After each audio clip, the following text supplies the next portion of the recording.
Sejam bem-vindos ao canal Em Família, é um prazer ter a sua companhia. Eu sou Francisco Júnior e juntos, nessa terça-feira, 10 de outubro, vamos estudar a lição O Evangelho Eterno, a mensagem da missão. Oremos. Pai querido, Deus de amor, te pedimos a presença do Santo Espírito nesta hora. Vamos nos reunir para estudar a Tua Palavra, precisamos da Tua sabedoria. Te pedimos por Jesus. Amém. No estudo de hoje, vamos entender qual é a mensagem dessa missão que nos foi confiada.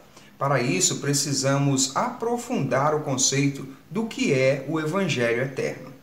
A pergunta número 3 diz assim: leia Apocalipse 14, 6 e 7.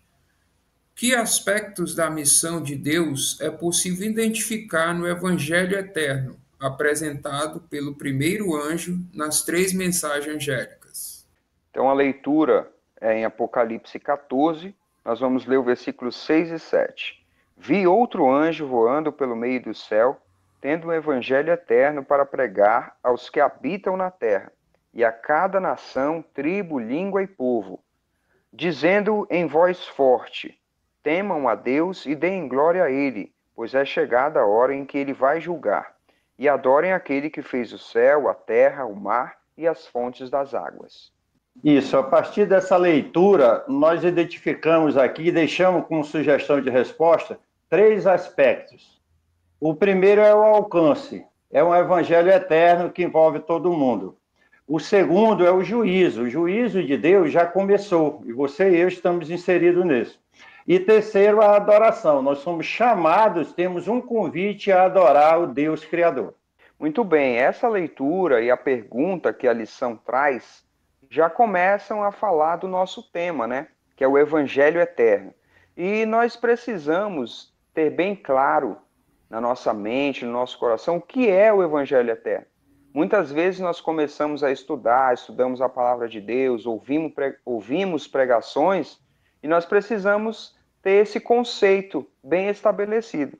E a lição traz isso. É muito legal esse conceito que ela traz, que o Evangelho é a boa nova da graça oferecido a todos por meio de Cristo. Então, o ministério de Cristo, o plano da salvação que nós temos estudado nesse trimestre, a missão de Deus, é o Evangelho Eterno. E a lição ela vai seguir nesse conceito, né? E vai colocar para nós quatro aspectos desse evangelho, né, para ficar bem claro na nossa mente o que é isso, né? O primeiro aspecto é sobre o sacrifício substitutivo, né? Quando se fala em graça, graça oferecida é exatamente isso, né?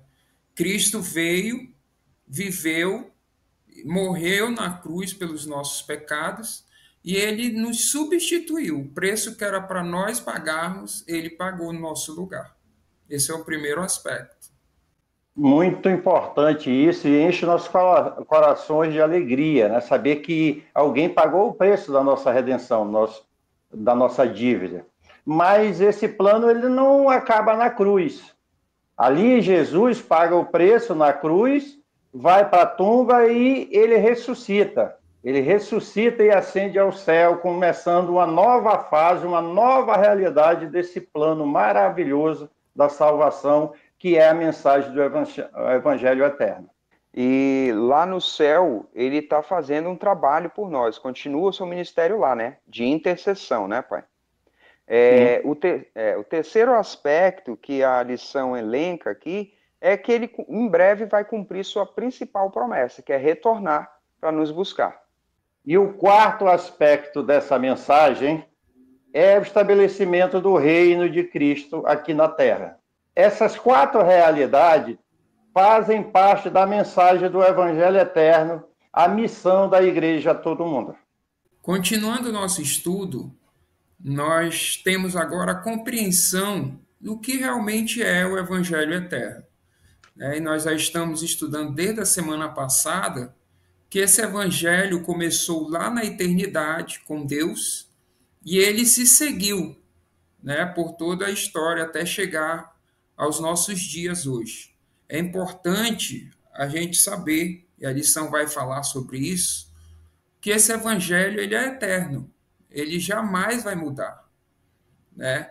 Então, o Evangelho da Graça é o único meio pelo qual nós podemos ser salvos. A lição vai dizer que, embora exista várias ideologias ou doutrinas de salvação, a salvação pela graça é o único meio pelo qual nós podemos ser salvos. E o estudo continua mostrando que a comissão dada aos discípulos por Cristo de fazer discípulo por todo o mundo é a comissão dada a nós hoje. E o autor trabalha uma pergunta: mas que tipo de discipulado devemos fazer? O que é ser discípulo? No início do estudo desse dia, nós já definimos o que é o Evangelho Eterno. E agora precisamos definir o que é um discípulo. O que é fazer um discípulo? E o autor mostra alguns aspectos que envolvem isso.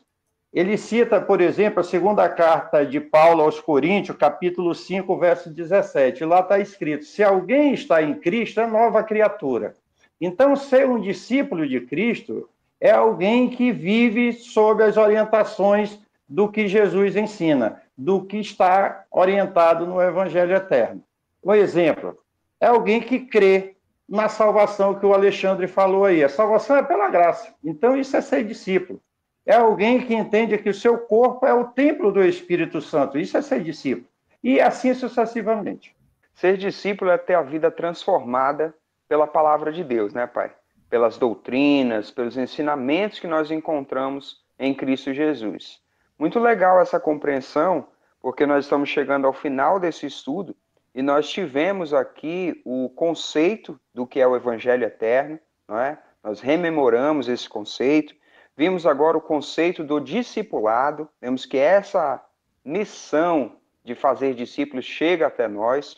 E no encerramento desse estudo, nós vamos ver que a pregação da segunda vinda de Cristo é parte essencial da mensagem evangélica.